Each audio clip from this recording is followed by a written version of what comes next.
प्यारे विद्यार्थियों, आप सभी को मेरा नमस्कार। मैं डॉक्टर नेमीचंद कुमावत, सहायक आचार्य हिंदी विषय, राजकीय महाविद्यालय की आपकी इस एमए पूर्वार्ध हिंदी प्रथम प्रश्न पत्र की आज की इस ऑनलाइन कक्षा में मैं आप सभी का हार्दिक अभिनंदन और स्वागत करता हूं।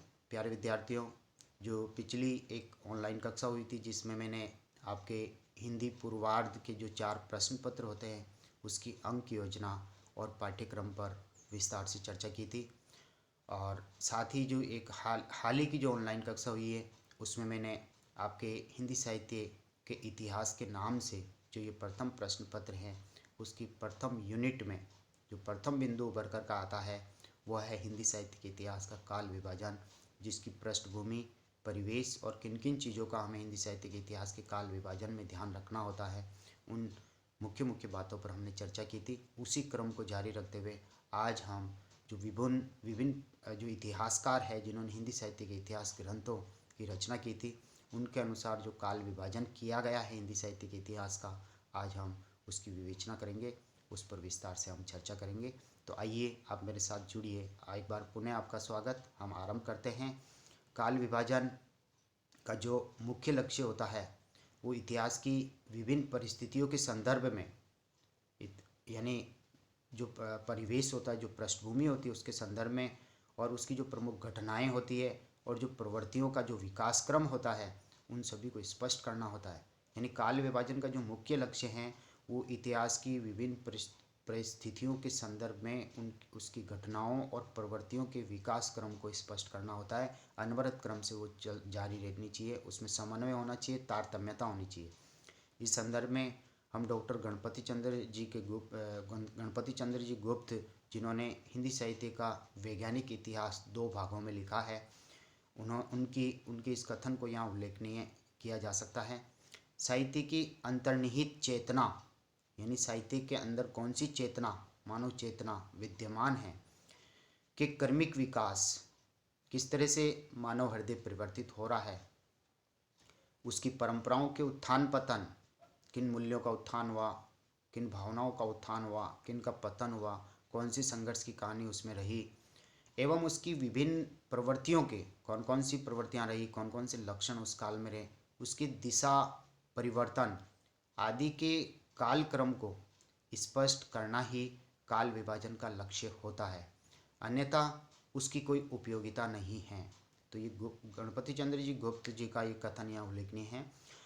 हिंदी साहित्य के इतिहास का काल विभाजन करने का प्रयास डॉक्टर गिरियर्सन, मिश्र बंधु, ये 3 साथी, आचार्य रामचंद्र शुक्ल, डॉक्टर गणपति चंद्र गुप्त, डॉक्टर राम कुमार वर्मा और एक तरह से हजारी प्रसाद द्विवेदी जी आदि ने करने का प्रयास किया है, और इन्होंने अपने अपने दृष्टिकोण से हिंदी साहित्य के इतिहास का काल विभाजन प्रस्तुत किया।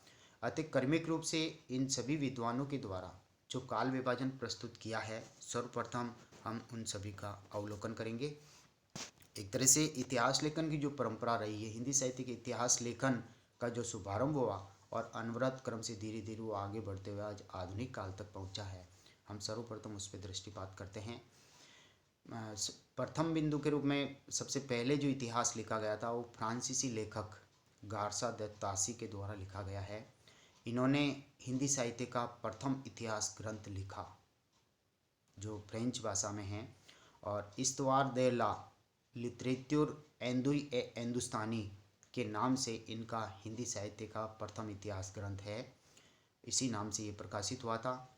इसका जो प्रथम भाग है वो 1839 ईस्वी में, और इसका जो दूसरा भाग है वो 1847 ईस्वी में प्रकाशित हुआ। इसमें हिंदी और उर्दू के 70 कवियों का विवरण जो है वर्ण क्रमानुसार दिया गया है। देखिए, वर्ण क्रमानुसार अल्फ़ाबेटिकल रूप में दिया गया है। ए से आरंभ होने वाले, आ से आरंभ होने वाले, ई से आरंभ होने वाले, इसी तरह से ए से लेकर के लास्ट अंतिम वर्ण व्यंजन ह तक क्रम में है। तो अब एक तरह से इसमें विभाजन में कुछ खामियां नज़र आती है, क्योंकि हर काल की प्रवृत्ति और हर साहित्यकार अलग अलग भावनाओं और प्रवृत्तियों से जुड़े हुए होते हैं। तो काल कर्मानुसार केवल एक मात्र हमें संग्रह उपस्थित हो सकता है, एक खजाना मिल सकता है कवियों का, और इनको आधार बना करके हम आगामी जो इतिहास ग्रंथ लिखेंगे उसमें इन्हीं को मूल आधार मानते हुए हमें काफ़ी सहायक सामग्री, आधार सामग्री उपलब्ध हो जाती है। तो कालक्रमानुसार इन्होंने एक तरह से कवियों का विवरण दिया। ये फ्रेंच भाषा में लिखा गया था और इन्होंने हिंदी साहित्य के इतिहास के काल विभाजन की ओर बिल्कुल भी ध्यान नहीं दिया। केवल कवियों की कर्तृत्व और व्यक्तित्व का वर्ण क्रमानुसार संग्रह, अल्फाबेटिकल संग्रह मात्र इन्होंने किया है। आइए हम दूसरे इतिहास ग्रंथ की ओर, दूसरे विद्वान की ओर आगे बढ़ते हैं। शिव सिंह सेंगर जी। इतिहास लेखन की परंपरा में दूसरा जो महत्वपूर्ण ग्रंथ उभर कर आता है और वह है ठाकुर शिव सिंह सेंगर द्वारा रचित शिव सिंह सरोज है, जो 1883 ईस्वी में प्रकाशित हुआ था। इसमें 1000 कवियों का जीवन वृत्त यानी उनका जीवन परिचय, उनका कर्तृत्व और व्यक्तित्व यानी एक तरह से उनकी रचनाओं का उल्लेख हमें प्राप्त होता है। इन्होंने इतिहास लेखन के कार्य को आगे अवश्य बढ़ाया, लेकिन काल विभाजन का प्रयास प्राय नगण्य सा ही रहा है। इन्होंने भी काल विभाजन की ओर कोई ध्यान नहीं दिया। यानी दो इतिहास ग्रंथ हो गए हैं, एक गारसादे तासी के द्वारा लिखा हुआ, दूसरा शिव सिंह सेंगर जी के द्वारा लिखा हुआ शिव सिंह सरोज। और तीसरे विद्वान की ओर हम आगे बढ़ते हैं जिन्होंने इतिहास लेखन के कार्य को आगे बढ़ाया है, और वो है डॉक्टर गिरियर्सन। हिंदी साहित्य के इतिहास लेखन की परंपरा में डॉक्टर गिरियर्सन ने the modern vernacular literature of Hindustan, ये इनका इतिहास ग्रंथ है। इस नाम से इन्होंने अपना इतिहास ग्रंथ लिखा, जो एशियाटिक सोसाइटी ऑफ बंगाल की एक पत्रिका के विशेषांक के रूप में सन 1888 ईस्वी में ये प्रकाशित हुआ था। इसमें एक तरह से 11 खंड हैं, यानी 11 भागों में 11 अध्यायों में ये विभक्त हैं।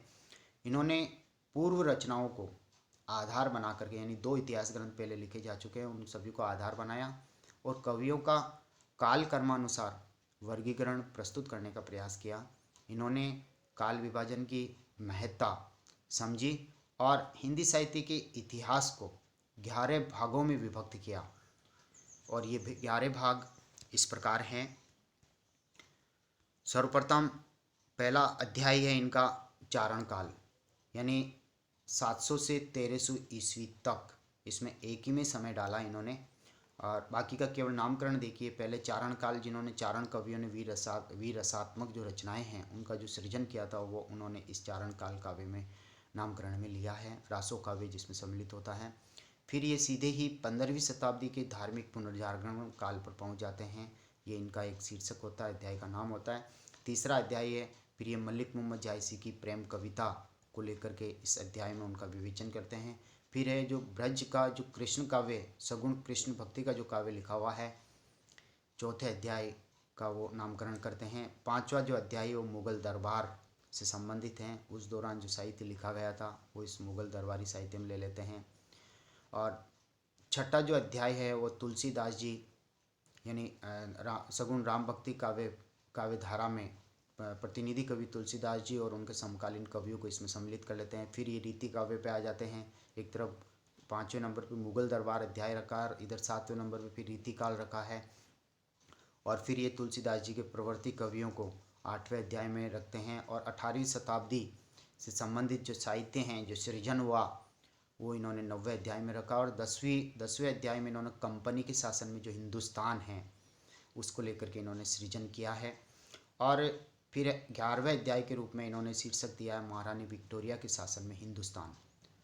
तो जब ये प्रकाशित हुआ था तब तक का समय इसमें इन्होंने लेकर के हिंदी साहित्य का इतिहास जो लिखा गया था, जो सृजन हुआ, जो रचनाएं सामने आई, उन्हीं को लेकर के इन्होंने 11 कालखंडों में विभाजन कर दिया है। अब हम संक्षिप्त रूप में इनके काल विभाजन की समीक्षा यहाँ प्रस्तुत कर रहे हैं। डॉक्टर गिरियर्सन के काल विभाजन की हम समीक्षा कर रहे हैं। वस्तुतः गिरियर्सन का काल विभाजन जो है उनमें आज कई कमियां हमें नज़र आती है, क्योंकि ये काल विभाजन किसी भी दृष्टि से वैज्ञानिक और सुव्यवस्थित नहीं है। इसे काल विभाजन के स्थान पर भिन्न भिन्न अध्याय कहना अधिक युक्ति संगत होगा, क्योंकि इसमें तारतम्यता का अभाव है। इन्होंने जो प्रवृत्ति विशेष को आधार बना करके उनकी क्रमबद्धता का ध्यान नहीं रखा है, तो इसे वैज्ञानिक नहीं कह सकते, इसे सुव्यवस्थित नहीं कह सकते। और काल विभाजन मतलब कम किया जाना चाहिए। 11 खंडों में कर दिया इन्होंने। जैसे हिंदी साहित्य के इतिहास को आज वर्तमान में हम 4 ही कालखंडों में हम विभाजित करते हैं, और इतिहास जो होता है वो प्राचीन काल, मध्यकाल और आधुनिक काल में विभक्त होता है। जबकि हिंदी साहित्य के इतिहास के 4 काल के विभाजन हो सकते हैं, 5 हो सकते हैं, 6 हो सकते हैं, लेकिन इन्होंने उससे भी दुगुने यानी 11 कर दिए, जिसके नामकरण से ही पाठक भ्रमित हो जाता है। अतः इनका काल विभाजन उचित नहीं है, क्योंकि इसमें कालक्रम की निरंतरता का अभाव है। चारण काल से लेखक सीधा 15वीं सदी के धार्मिक पुनर्जागरण पर पहुंच जाता है। चारण काल से 15वीं शताब्दी यानी बहुत अंतराल होता उसमें, तो एक तरह से इन्हें उचित नहीं कहा जा सकता। संत काव्य की ओर गिरियर्सन ने कुछ भी ध्यान नहीं दिया है, और नामकरण कहीं इन्होंने व्यक्ति के आधार पर किया, जैसे महारानी विक्टोरिया, एलिजाबेथ, तुलसीदास आदि पर, और कहीं धार्मिक प्रवृत्ति के आधार पर किया है। अतः इस विभाजन से कुछ ही प्रवृत्तियों का हमें बोध हो पाता है। तो अब इनमें कई कमियां हमें नज़र आती है। ये वैज्ञानिक नहीं है, इसमें निरंतरता का अभाव है, संत काव्य की ओर इन्होंने ध्यान ही नहीं दिया, और ये एक तरह से कहीं जो नामकरण हुआ कहीं व्यक्ति के आधार पर, कहीं धार्मिक प्रवृत्ति के आधार पर, तो एक रूपता का इसमें अभाव है, इसलिए इस नामकरण को स्वीकार नहीं किया जा सकता। हम आगामी जो नामकरण प्रस्तुत किया है वो है मिश्र बंधुओं के द्वारा नामकरण। और मिश्र बंधुओं ने ये 3 सखा हैं, श्याम बिहारी मिश्र, सुखदेव बिहारी मिश्र, कृष्ण बिहारी मिश्र, और इनके द्वारा जो काल विभाजन प्रस्तुत किया है हम उसकी ओर आगे बढ़ते हैं। मिश्र बंधुओं का काल विभाजन। गिरियर्सन के पश्चात सन 1913 ईस्वी में मिश्र बंधुओं का मिश्र बंधु विनोद नाम से इनका इतिहास ग्रंथ प्रकाशित होता 1913 ईस्वी में। ये 4 भागों में प्रकाशित हुआ था। इसमें 5000 से अधिक कवियों का परिचय दिया गया है। मिश्र बंधुओं ने काल विभाजन का प्रयास तो किया है, जो इस प्रकार हैं। हम पहले दृष्टिपात कर लेते हैं। इन्होंने आरंभिक काल नाम दिया और उसके भी 2 भाग कर दिए। पूर्व आरंभिक काल 700 से 1343 विक्रमी संवत, फिर उत्तर आरंभिक काल 1343 से 1444 विक्रमी संवत, फिर माध्यमिक काल, पूर्व माध्यमिक काल 1445 से 1560 विक्रमी संवत। फिर इसमें भी 2 भाग है, पूर्व माध्यमिक और प्रौढ़ माध्यमिक काल का समय है 1561 से 1680 विक्रमी संवत। फिर इन्होंने अलंकृत नाम दिया, इसमें भी 2 भाग कर दिए, पूर्वालंकृत काल और उत्तरालंकृत काल। पूर्वालंकृत काल में 1681 से लेके 1790 विक्रमी संवत कालक्रम रखा इन्होंने, और उत्तरालंकृत काल का समय रखा इन्होंने 1791 से लेके 1889 यानी 1889 तक। और फिर परिवर्तन काल नाम दिया है 1890 से 1925 विक्रमी संवत, और फिर वर्तमान काल नाम दिया है 1926 विक्रमी संवत से लेकर के अद्यावधि यानी अब तक जो हिंदी साहित्य का इतिहास लिखा गया है। तो एक तरह से इसको हम देखते हैं तो इन्होंने 5 कालखंड तो किए हैं, लेकिन आरंभिक जो 3 कालखंड है, आरंभिक काल, माध्यमिक काल और अलंकृत काल, इनके भी इन्होंने 2-2 उपभेद कर दिए हैं, 2-2 उपनाम और दे दिए हैं। तो पाठक इससे भ्रमित हो जाता है। ये भी वैज्ञानिक नहीं है। हाँ, हालांकि इन्होंने 5000 कवियों का संकलन करके इन 5 कालखंडों में, मुख्यतः 5 कालखंडों में विभाजित किया है। बहुत सराहनीय प्रयास किया, क्योंकि इन्हीं के इतिहास ग्रंथ को आधार बना करके आगे चल के आचार्य रामचंद्र शुक्ल जी का जो इतिहास सर्वप्रसिद्ध होता है कालखंड या उनका नामकरण और विभाजन, वो उन्होंने मूलतः मिश्र बंधु जी के इतिहास ग्रंथ को उन्होंने आधार बनाया था। तो प्यारे विद्यार्थियों, हम आगे बढ़ते हैं। मिश्र बंधुओं का जो काल विभाजन है उसकी हम यहाँ समीक्षा कर लेते हैं। मिश्र बंधुओं के काल विभाजन की समीक्षा। मिश्र बंधुओं ने अपने काल विभाजन तथा नामकरण में गिरियर्सन से भिन्न तरीका अपनाया है, तथा इनका विवेचन भी गिरियर्सन की अपेक्षा अधिक समीचीन है। इनके विभाजन में आरंभ, मध्य और वर्तमान काल की प्रमुखता हमें देखने को मिलती है, किंतु इस विभाजन में भी अनेक प्रकार की विसंगतियां हैं। जैसे इनके द्वारा प्रस्तावित नाम काल विभाजन की वैज्ञानिक दृष्टि को छू नहीं पाते हैं, तथा प्रत्येक काल के उपभेद से पाठक के मन और मस्तिष्क दोनों चक्कर में पड़ जाते हैं, यानी उसे याद रखना भी मुश्किल हो जाता है। ये हिंदी को बहुत पीछे ले जाकर अपभ्रंश काल को भी इसमें समाविष्ट कर लेते हैं, जो कि असंगत हैं। अतः एक तरह से जो मिश्र बंधुओं के द्वारा मिश्र बंधु विनोद में जो हिंदी साहित्य के इतिहास का जो काल विभाजन प्रस्तुत किया है, उसे भी प्राय स्वीकार नहीं किया जा सकता। वह भी वैज्ञानिक दृष्टि को लेकर के एक तरह से बहुत उचित काल विभाजन प्रस्तुत नहीं करते हैं। हम आगे आगे की ओर बढ़ते हैं। पांचवा जो काल विभाजन है वो आचार्य रामचंद्र शुक्ल जी के द्वारा विभाजन किया गया था। तो प्यारे विद्यार्थियों, आज की ऑनलाइन कक्षा को हम यहीं समाप्त करते हैं। अगली ऑनलाइन कक्षा में हम इसी क्रम से यानी आचार्य शुक्ल जी के द्वारा जो काल विभाजन किया था, यहाँ से हम अध्ययन करेंगे। आप सभी से आग्रह है कि आप महाविद्यालय के इस यूट्यूब चैनल को आप सब्सक्राइब जरूर करें और इन वीडियोज़ को आप लाइव करें। एक बार पुनः आप सभी को बहुत बहुत धन्यवाद। जय हिंद, जय भारत।